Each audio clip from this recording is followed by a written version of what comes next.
ಸಿನಿಮಾಗೆ ಸಂಬಂಧ ಇಲ್ದಿರೋ ಒಂದಷ್ಟು ಜನ ಆಮೇಲೆ ಗೊತ್ತಿದ್ದೋ ಬಂದ್ರು. ಸಿಕ್ಕಾಪಟ್ಟೆ ಫ್ಯಾನ್ಸ್ಗಳು ಆಗ್ಬಿಟ್ರು. ಆಮೇಲೆ ಅವರು ಜಾಸ್ತಿ ಮನೇಲಿ ಇರ್ತಾ ಇರ್ಲಿಲ್ಲ ಸರ್. ನಾನು ಅವಕಾಶ ಕೇಳ್ಕೊಂಡೆ ಇದ್ಬಿಟ್ಟಿದ್ರೆ ಅವ್ರ ಹತ್ರ ಅವ್ರು ಮಾಡಿರೋ ಪಿಕ್ಚರ್ ಅಲ್ಲೆಲ್ಲ ಒಂದೊಂದು ಕ್ಯಾರೆಕ್ಟರ್ ಮಾಡ್ಕೊಂಡ್ ಬರ್ತಾ ಇದ್ವಿ. ಇನ್ ಇವರೆಲ್ಲ ನೋಡಿ ಎಲ್ಲ ಬಂದಿರೋರೆಲ್ಲ ದುಡ್ಡಿನ ಮೈಂಡ್ ಸೆಟ್ ಹಿಡ್ಕೊಂಡು ಇವರಿಂದ ಇನ್ನೇನೋ ಸಹಾಯ ಆಗ್ಬಿಡುತ್ತೆ.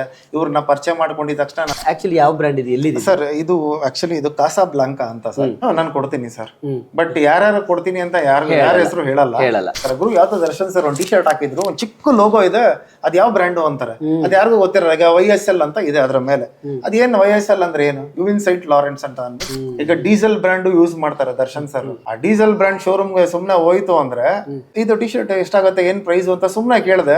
ಸರ್ ಇದು ಲಾಸ್ಟ್ ಮಂತ್ ದರ್ಶನ್ ಸರ್ ಬಂದಿದ್ದೀನಿ ತಗೊಂಡ್ ಹೋಗಿದ್ರು ಅಂತಾರೆ. ಅಪ್ಪು ಸರ್ ಕೂಡ ಹೌದು, ಅವ್ರು ಹಾಕೋದು ಯಾವಾಗ್ಲೂ ಟಿ ಶರ್ಟ್ಸ್ ಬರಬರಿ ಬ್ರ್ಯಾಂಡ್ ಅವರು ಯೂಸ್ ಮಾಡಿರ್ತಾರೆ. ನೋಡಕ್ ಸಿಂಪಲ್ ಆಗಿರುತ್ತೆ, ಬಟ್ ಅದು 20-30 ಸಾವಿರ ಇರುತ್ತೆ ಮಿನಿಮಮ್ ಸ್ಟಾರ್ಟಿಂಗ್ ಪ್ರೈಸ್. ಯಾರೋ ಒಬ್ಬ ನನ್ ಮದ್ವೆ ಆಗೋ ಟೈಮಲ್ಲಿ ಸಿನಿಮಾ ಹೀರೋ ಅಂತೀಯಾ, ಯಾವ್ದೋ ಲೋಕಲ್ ಬಟ್ಟೆಗಳು ಹಾಕ್ಬಿಟ್ಟಿದ್ಯಾ, ಯಾವ್ದೋ ಇದು ಲೋಕಲ್ ಚಪ್ಲಿ ಹಾಕ್ಬಿಟ್ಟಿದ್ಯಾ ಅಂತ ಹೇಳ್ಬಿಟ್ಟ. ವರ್ತ್ ಪೂರ್ತಿನ ಎಲ್ಲ ಸೇರ್ಸರೆ 1.5-2 ಲಕ್ಷ ಹಾಕಿದ್ದಾರೆ. ಇನ್ನು ಅವ್ರು ಏನಕ್ಕೆ ಗೋಲ್ಡ್ ಹಾಕೊಂಡ್ ಬರಬೇಕು ಸೆಲೆಬ್ರಿಟೀಸ್?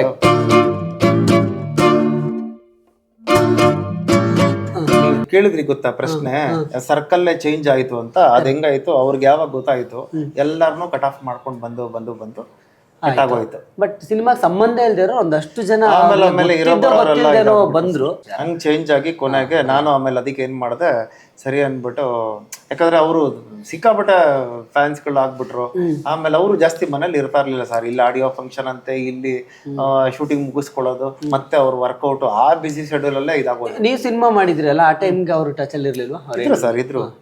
ಏನ್ ಹೇಳಿ? ಯಾಕಂದ್ರೆ ನಾನು ಸಿನಿಮಾ ಮಾಡಿರೋದು ಆಮೇಲೆ ಗೊತ್ತಾಯ್ತು ಅವ್ರಿಗೆ. ನಾನು ಯಾವತ್ತು ಇನ್ನೊಂದೇನಂದ್ರೆ ದರ್ಶನ್ ಸರ್ ತುಂಬಾ ಜನ ಅದೇ ಹೇಳ್ತಾ ಇರ್ತಾರೆ, ನೀನ್ ಆರಾಮಾಗಿ ದರ್ಶನ್ ಸರ್ ಜೊತೆ ಅವಾಗಿಂದ ಟಚ್ ಅಲ್ಲಿ ಇದ್ದೆ, ಅವ್ರ ಜೊತೆ ಹೇಳ್ಬಿಟ್ಟು ಮಾಡ್ಕೊಂಡ್ಬಿಡ್ಬೋದಾಯ್ತಲ್ಲ ಇಷ್ಟೊತ್ತಿಗೆ ಅಂತ. ನಾನು ಆ ಉದ್ದೇಶ ಇಟ್ಕೊಂಡು ನಾನು ಹೋಗಿಲ್ಲ ದರ್ಶನ್ ಸರ್ ಹತ್ರ. ನನಗೆ ಏನಂದ್ರೆ ಅವ್ರ ಕಂಡ್ರೆ ಇಷ್ಟ, ಅವ್ರ ಒಳ್ಳೆ ಕೆಲ್ಸಗಳ, ಅವರು ಬಡವರಿಗೆ ದಾನ ಮಾಡೋದು, ಈ ಪ್ರಾಣಿ ಪಕ್ಷಿಗಳಿಗೆ ಒಂದು ಫಂಡಿಂಗ್ ಅಂತಾನೆ. ಯಾಕಂದ್ರೆ ಗೌರ್ಮೆಂಟ್ ಇಂದ ಏನೂ ಆಗ್ತಿಲ್ಲ. ಎಷ್ಟೋ ಝೂ ಎಲ್ಲ ಸುಟ್ಟೋಯ್ತು ನೋಡಿ ಒಂದ್ಸತಿ, ಅರಣ್ಯ ಇದೆಲ್ಲ. ಆ ಟೈಮಲ್ಲಿ ತುಂಬಾ ಹೆಲ್ಪ್ ಮಾಡಿದ್ರಲ್ಲ, ಇದೆಲ್ಲ ನನಗೆ ಇಷ್ಟ ಆಯ್ತು. ಬಟ್ ನಾನು ಅವಕಾಶ ಕೇಳ್ಕೊಂಡೆ ಇದ್ಬಿಟ್ಟಿದ್ರೆ ಅವ್ರ ಹತ್ರ ಅವ್ರು ಮಾಡಿರೋ ಪಿಕ್ಚರ್ ಅಲ್ಲೆಲ್ಲ ಒಂದೊಂದು ಕ್ಯಾರೆಕ್ಟರ್ ಮಾಡ್ಕೊಂಡ್ ಬರ್ತಾ ಇದ್ದೆ. ನನ್ನ ಉದ್ದೇಶ ಅದಿರ್ಲಿಲ್ಲ. ಏನಕ್ಕೆ ಅಂದ್ರೆ ನನಗೆ ಈಗ ಸಪೋರ್ಟ್ ಇಟ್ಕೊಂಡ ಇವ್ರ ಹೆಸರು ಹೇಳ್ಕೊಂಡ್ ಬೆಳೆದ್ಬಿಟ್ಟ, ಇವ್ರ ಸಿನಿಮಾದಲ್ಲಿ ಮಾಡಿ ಬೆಳೆದ್ಬಿಟ್ಟ ಅನ್ನೋಕ್ಕಿಂತ ನಾನೇನ್ ಮಾಡಿದ್ದೀನಿ ಅನ್ನೋದು ಬೇಕಾಗಿತ್ತು ನನಗೆ. ನಾನೇ ಕಷ್ಟಪಟ್ಟು ಅದನ್ನ ಸಂಪಾದನೆ ಮಾಡಬೇಕಾಯ್ತು. ಅದಕ್ಕೇನೆ ನಾನು ಅವ್ರ ಹತ್ರ ಇವತ್ತರೆಗೂ ನಾನು ಚಾನ್ಸ್ ಅಂತ ಕೇಳಕ್ಕೆ ಹೋಗಿಲ್ಲ. ಅವ್ರಾಗಿ ಮನ್ಸಲ್ಲಿ ಬಂದು ಇಲ್ಲ ಕಣ ನೀನೊಂದು ಪಾತ್ರ ಮಾಡು ಅಂದ್ರೆ ಅದು ಓಕೆ. ನಾನೇ ಹೋಗ್ಬಿಟ್ಟು ರಿಕ್ವೆಸ್ಟ್ ಮಾಡ್ಕೊಂಡು ಒಂದು ಚಾನ್ಸ್ ಕೊಡಿ ಅಂತ ಕೇಳಕ್ ನನ್ಗೆ ಇಷ್ಟ ಇರಲಿಲ್ಲ. ನನಗೆ ಫ್ರೆಂಡ್ಶಿಪ್ ಇಂಪಾರ್ಟೆಂಟ್ ಇತ್ತು, ಅದನ್ನ ನಂಬಿಕೆ ಉಳಿಸ್ಕೋಬೇಕಾಯ್ತು ದರ್ಶನ್ ಸರ್ ಹತ್ರ. ಸೊ ಹಂಗಾಗಿ ಅದೇ ತರದಲ್ಲೇ ಇದ್ದೆ ಅಷ್ಟೇ. ಇವತ್ತಿಗೂ ನೋಡಿ, ನೀವು ಹೇಳಿದ್ರಲ್ಲ ಅವಾಗಲೇ ಏನೊಂದು ಟೀಮ್ ಅಂತ ಇತ್ತು, ಅವರೆಲ್ಲ ವಾಶ್ ಔಟ್ ಆಗ್ಬಿಟ್ರು, ಉಳ್ಕೊಂಡಿದ್ದು ನಾನು ಒಬ್ಬನೇ.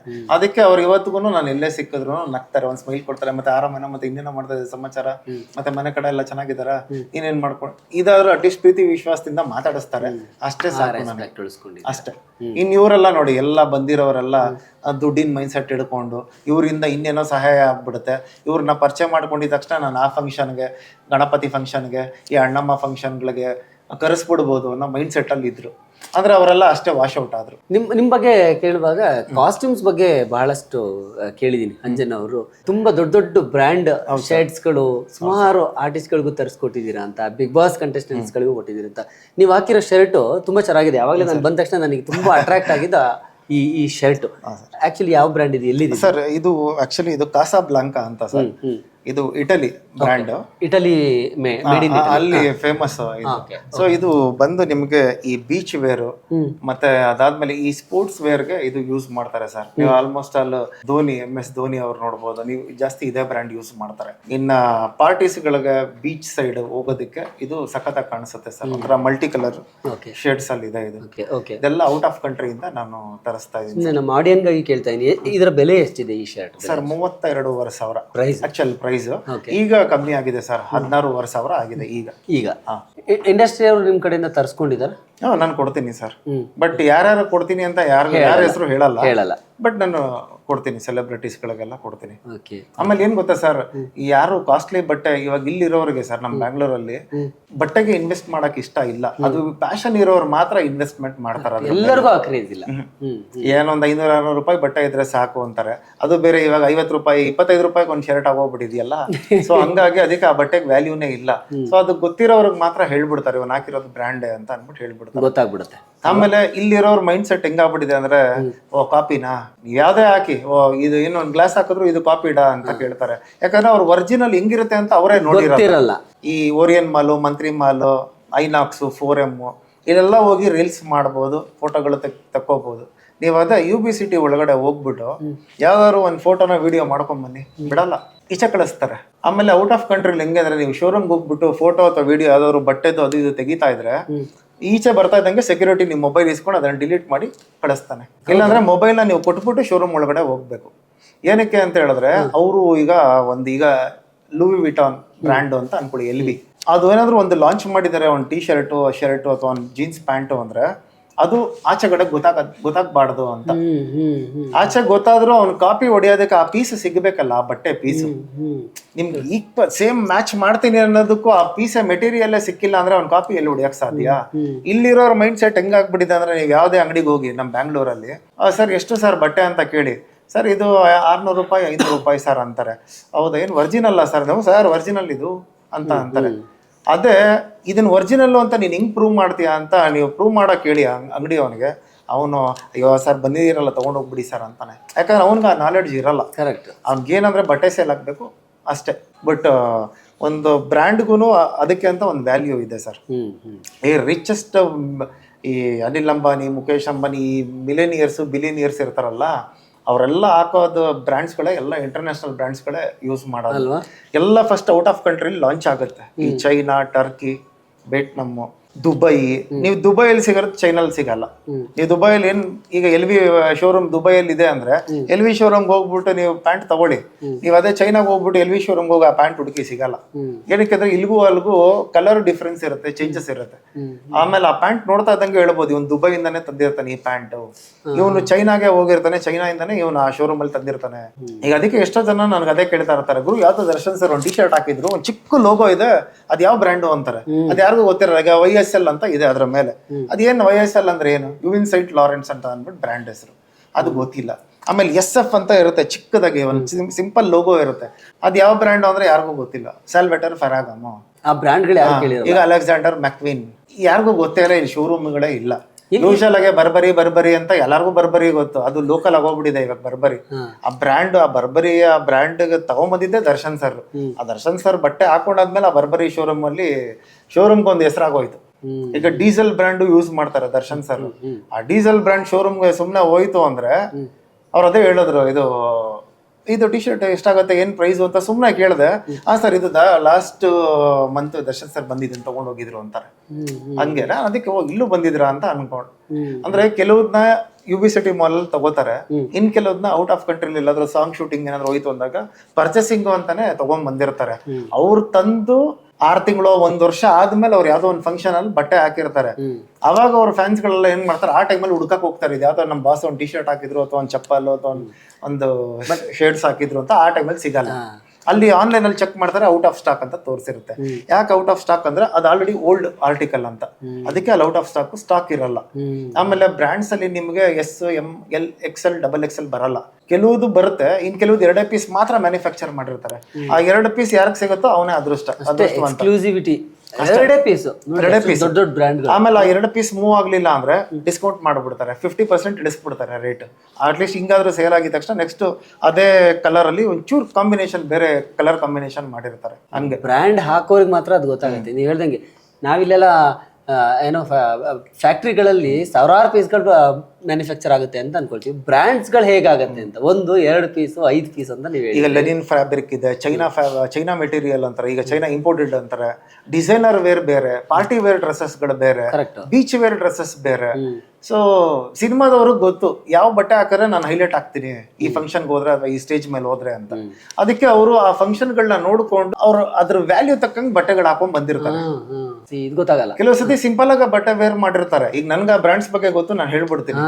ನೀವ್ ದರ್ಶನ್ ಅವ್ರೆ, ಈಗ ಅಪ್ಪು ಸರ್ ಕೂಡ ಹೌದು, ಅವ್ರು ಹಾಕೋದು ಯಾವಾಗ್ಲೂ ಟಿ ಶರ್ಟ್ಸ್ ನಾರ್ಮಲಿ. ಅರ್ಮಾನಿ ಎಕ್ಸ್ಚೇಂಜ್ ಹಾಕಿರ್ತಾರೆ ಅಪ್ಪು ಸರ್, ಯಾವಾಗ್ಲೂ ಬರಬರಿ ಬ್ರ್ಯಾಂಡ್ ಅವರು ಯೂಸ್ ಮಾಡಿರ್ತಾರೆ.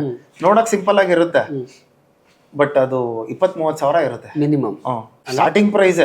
ನಿಮ್ಗೆ ಅದ್ರಲ್ಲಿ ಕ್ವಾಲಿಟಿ, ನೀವೆಷ್ಟು ವೆಯ್ಟ್ಲೆಸ್ ಇರುತ್ತೆ ಬಟ್ಟೆ, ಪ್ರೈಸ್ ಜಾಸ್ತಿ. ನೀವೆಷ್ಟು ಥಿಕ್ನೆಸ್ ಇರುತ್ತೆ ಅದಕ್ಕೆ ಪ್ರೈಸ್ ಕಮ್ಮಿ. ಲೈಟ್ ವೆಯ್ಟ್ ಇದ್ದಷ್ಟು ಅದಕ್ಕೆ ವ್ಯಾಲ್ಯೂ ಜಾಸ್ತಿ. ಆಮೇಲೆ ನಿಮ್ಗೆ ಬ್ರೀತೇಬಲ್ ಅದೆಲ್ಲ ಬಟ್ಟೆಗಳು, ಆದ್ರೆ ನಿಮ್ಗೆ ಸ್ವೆಟ್ ಆಗಲ್ಲ, ಸ್ವೆಟ್ ನ ಅಬ್ಸರ್ವ್ ಮಾಡ್ಬಿಡುತ್ತೆ ಆ ತರದ ಬಟ್ಟೆಗಳೆಲ್ಲ.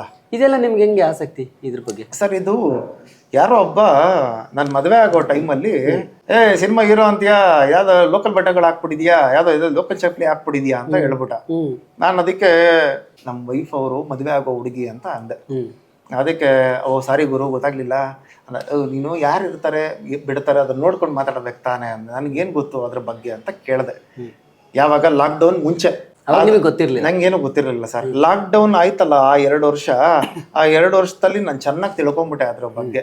ಈ ಬಟ್ಟೆ ಅಂದ್ರೆ ಏನು, ಈ ಫ್ಯಾಬ್ರಿಕ್ ಅಂದ್ರೆ ಏನು, ಮೆಟೀರಿಯಲ್ ಅಂದ್ರೆ ಏನು, ಈ polyester material, satin material, Lenin fabric, 100% cotton ಅಂದ್ರೆ ಏನು, ಆಮೇಲೆ ಕಾಟನ್ ಅಲ್ಲೇ ಕಿಟನ್ ಕಾಟನ್ ಅಂತ ಬರುತ್ತೆ. ಕಿಟನ್ ಕಾಟನ್ ಅಂದ್ರೆ ಎಷ್ಟೋ ಜನಕ್ಕೆ ಗೊತ್ತಿಲ್ಲ, ಹಂಗಂದ್ರೆ ಏನು, ಸಿಲ್ಕ್ ಬಟ್ಟೆ ಅಂದ್ರೆ ಏನು, ಪಾಲಿಯೆಸ್ಟರ್ ಬಟ್ಟೆ ಅಂದ್ರೆ ಏನು. ಆ ಮೆಟೀರಿಯಲ್ನ ನಾನು ಮುಟ್ಟಿ ನೋಡಿ, ಓಕೆ ಇದು ಇವಾಗ ಹಿಂಗಾಗ್ಬಿಟ್ಟಿದೆ ಅಂದ್ರೆ ಫೋಟೋ ಕಳಿಸಿದ ತಕ್ಷಣ ಹೇಳ್ಬಿಡ್ತೀನಿ, ಇದು ಇಷ್ಟೇ ವ್ಯಾಲ್ಯೂ, ಇದು ಕಾಪಿಡ ಅಥವಾ ಒರಿಜಿನಲ್ಲ, ಅದಾದ್ಮೇಲೆ ಇದಕ್ಕಿಷ್ಟೇ ಕೊಡೋದಕ್ಕೆ ಸಾಧ್ಯ, ಈ ಬಟ್ಟೆ ಈ ಡೀಲರ್ ಹತ್ರ ಮಾತ್ರ ಇದೆ ಅಂತ ಅನ್ಬಿಟ್ಟು ಕೂತಿದ್ದ ಜಾಗದಲ್ಲೇ ಹೇಳ್ಬಿಡುತ್ತೆ. ಆಮೇಲೆ ಯಾರೋ ಒಬ್ರು ಸೆಲೆಬ್ರಿಟಿ ಯಾವ್ದೇ ಒಂದು ಫಂಕ್ಷನ್ ಅಲ್ಲಿ ಒಂದು ಔಟ್ಫಿಟ್ ಹಾಕೊಂಡ್ ಬಂದ್ರು ನೀಟಾಗಿ ಹೇಳ್ಬಿಡ್ತೀನಿ, ಓಕೆ ಇದು ಇಷ್ಟು ವರ್ತ್ ಇದೆ ಅಂತ. ಬೇರೆಯವರು ನಂಬಲ್ಲ, ಏನ್ ಗುರು ಅಷ್ಟೊಂದು ಹಾಕಿದಾರ ಅವರು.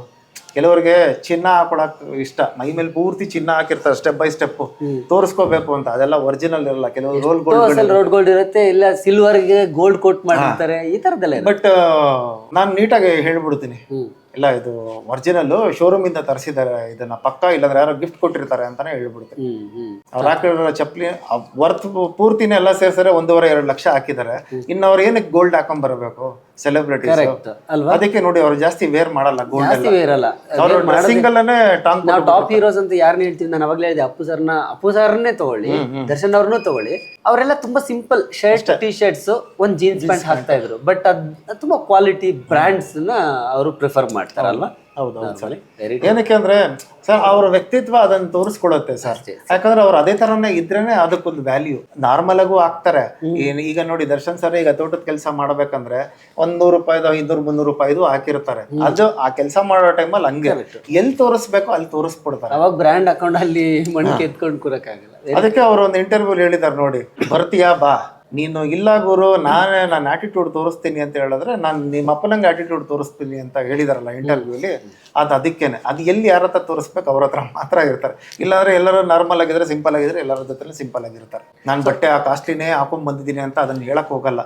ಬಟ್ ನೋಡಿದವ್ರಿಗೆ ಅದು ಗೊತ್ತಾಗ್ಬಿಡುತ್ತೆ, ಅವ್ರ ತೂಕ ಏನು ಅನ್ನೋದು ಹೆಚ್ಚಿಸ್ಬಿಡುತ್ತೆ ಆ ಬಟ್ಟೆ ಇದ್ರಲ್ಲ. ಸುಮಾರು ಜನ ಬಿಗ್ ಬಾಸ್ ಕಂಟೆಸ್ಟೆಂಟ್ಸ್ ಗಳಿಗೂ ನೀವು ಕಾಸ್ಟ್ಯೂಮ್ಸ್ ಇದು ಮಾಡ್ತೀರಾ ಅಂತ ಕೊಟ್ಟಿದ್ದೀನಿ ಸರ್. ಹೌದಲ್ಲ? ನನಗೂ ಕೇಳಿದ್ರು, ಅದಕ್ಕೆ ನೀನೇ ಅವ್ರಿಗೆಲ್ಲ ಕೊಡ್ತೀಯಾ ಒಂದಷ್ಟು ಜನಕ್ಕೆ ಅಂತ ಹೇಳಿದ್ಮೇಲೆ ನೀನ್ ಬಿಗ್ ಬಾಸ್ ಹೋಗ್ಬೋದಲ್ಲ ಅಂತಾನೆ ಕೇಳಿದ್ರು. ನಾನು ಅದಕ್ಕೆ ಕೇಳಿದೆ, ಗುರು ಅದ್ರ ಸವಾಸನೆ ಬೇಡ ನನಗೆ. ನಾನು ಹೆಂಗಿದ್ರು ಶನಿವಾರ ಭಾನುವಾರ ಸುದೀಪ್ ಸರ್ನ ಅವ್ರ ಏನ್ ಕಾಸ್ಟ್ಯೂಮ್ ಹಾಕೊಂಡ್ ಬಂದಿದ್ದಾರೆ, ಓಕೆ ಅವ್ರ ಏನ್ ಸ್ಟೈಲ್ ಅಲ್ಲಿ ಮಾತಾಡ್ತಾರೆ ಅಂತ ನೋಡ್ತೀನಿ, ಬಿಟ್ರೆ ಹಂಗ್ ಬೇರೆ ಟೈಮಲ್ಲಿ ನಾನು ನೋಡೋದೇ ಇಲ್ಲ ಅಂತ ಹೇಳಿ. ಕಳ್ಸಿದ್ರೆ ಹೋಗ್ತೀರಾ? ಅದೊಂದು ವೇದಿಕೆ ಅಂತ ಕನ್ಸಿಡರ್ ಮಾಡ್ತೀರಾ ಸರ್? ಅದು ಒಂಥರ ಏನಾಗ್ಬಿಟ್ಟಿದೆ ಗೊತ್ತಾ ಸರ್, ಈ ಒಳಗಡೆ ಹೋಗಿ ಬಂದಿರೋರೆ ನನ್ನ ಹತ್ರ ಹೇಳ್ತಾರಲ್ಲ. ಹಾಯ್, ನಾನು ನಿಮ್ಮ ಭಾವನಾ ಬೆಳಗೆರೆ. ಡೈಲಿ ಮಾಧ್ಯಮ ಅನ್ನೋ ಒಂದು ಯೂಟ್ಯೂಬ್ ಚಾನೆಲ್ನ ದಯವಿಟ್ಟು ಎಲ್ಲರೂ ಲೈಕ್ ಮಾಡಿ, ಸಬ್ಸ್ಕ್ರೈಬ್ ಮಾಡಿ. ಅದರ ತುಂಬ ಒಳ್ಳೆಯ ಕಂಟೆಂಟ್ಗಳು ಬಂದಿದ್ದಾವೆ, ತುಂಬ ಒಳ್ಳೆ ಇಂಟರ್ವ್ಯೂಗಳು, ತಿಳ್ಕೊಳ್ಳೋ ಅಂಥ ಮಾಹಿತಿಗಳಿದ್ದಾವೆ. ತಾವು ನೋಡಬೇಕು, ಆನಂದಿಸಬೇಕು ಅಂತ ನನ್ನ ಕಡೆಯಿಂದ ಒಂದು request. Please subscribe. Thank you.